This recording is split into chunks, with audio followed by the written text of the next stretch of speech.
Okay, when I say the word Atlantis, what pops into your head? You're probably picturing this magnificent, super advanced civilization, right?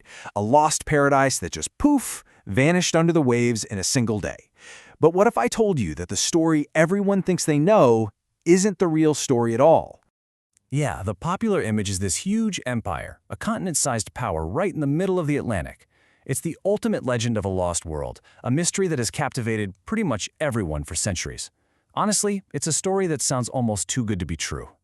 So, where did we even get this idea? Did it come from some ancient, dusty map? Maybe some eyewitness account passed down for generations? Well, the answer is way more surprising than that, and it really has nothing to do with history. To find the real origin of Atlantis, we don't need a submarine. We need to go back in time and get inside the mind of one of history's greatest thinkers. Believe it or not, the entire story of Atlantis comes from just one source, the Greek philosopher Plato. He wrote about it in two of his dialogues, Timaeus and Critias, way back around 360 BC. That's it. No other ancient text even mentions it. The whole legend starts, and pretty much ends, right here. And here's the biggest twist of all. In Plato's original telling, Atlantis wasn't the hero, they were the villains. Plato completely made them up to be the bad guys, this huge, arrogant empire set against his real hero, a fictional, prehistoric version of Athens that he saw as the perfect society.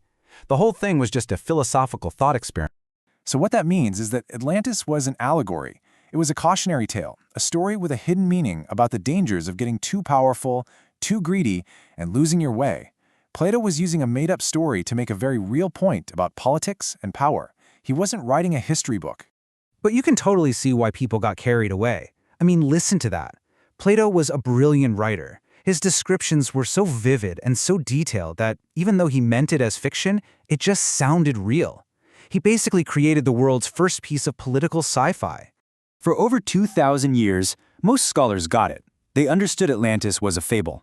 But then, in the 19th century, a totally new way of thinking popped up, and Plato's little philosophical tale got completely reinvented. So, right after Plato, other writers used Atlantis as inspiration for their own stories about perfect societies. But in the 1800s, during a time when people were obsessed with finding lost worlds and grand origin stories, some folks started reading Plato's work not as an allegory, but as literal, actual history. The myth was kind of simmering for a long time, but it was one guy who really cranked up the heat and kicked off the modern obsession with finding a real physical Atlantis. And here he is, Ignatius Donnelly. In 1882, this former U.S. congressman published a book that just blew up. It was a sensation.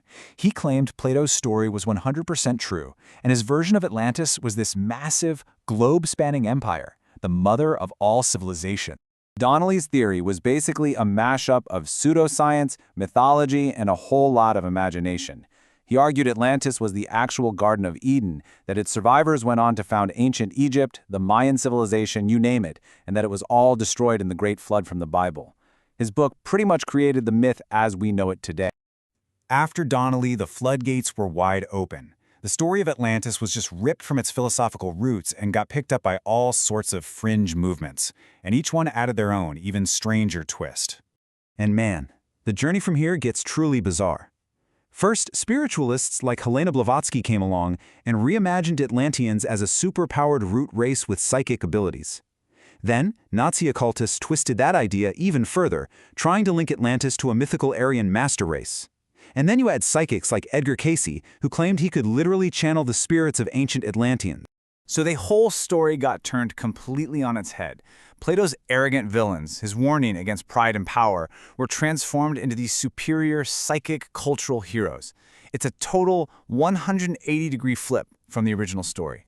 So, despite this very strange history, the idea of a real physical Atlantis just refuses to go away. The hunt is still on, even when all the scientific evidence points in the other direction. Okay, so let's hit pause and talk science for a second. Our modern understanding of plate tectonics, how the continents move, makes the idea of a huge continent sinking in the middle of the Atlantic basically impossible. Geologically, it just couldn't happen. And yet, that hasn't stopped people from looking. And the search is literally all over the map. Some people think the volcanic eruption that wiped out the Minoan civilization on Santorini was the inspiration. Others point to Doggerland, a real patch of land that was flooded in the North Sea. The problem is, none of these places really match the specific details Plato gave in his story. And that really brings us to the most important takeaway here. This quote from Plato scholar Julia Annis just says it all perfectly. This obsession with finding a physical place, with exploring the seabed, completely misses the entire reason Plato wrote the story in the first place. You know, every credible classicist, historian, and archaeologist agrees. Atlantis was never a real place. It was a brilliant, fictional tool that a genius philosopher created to make us think about big ideas like power, corruption, and what it means to be a good society. So the real mystery isn't where Atlantis is, it's why we are still so desperate to find it. Maybe our endless search for a perfect lost world says a lot more about our own hopes and fears today than it does about anything that was ever actually lost beneath the sea.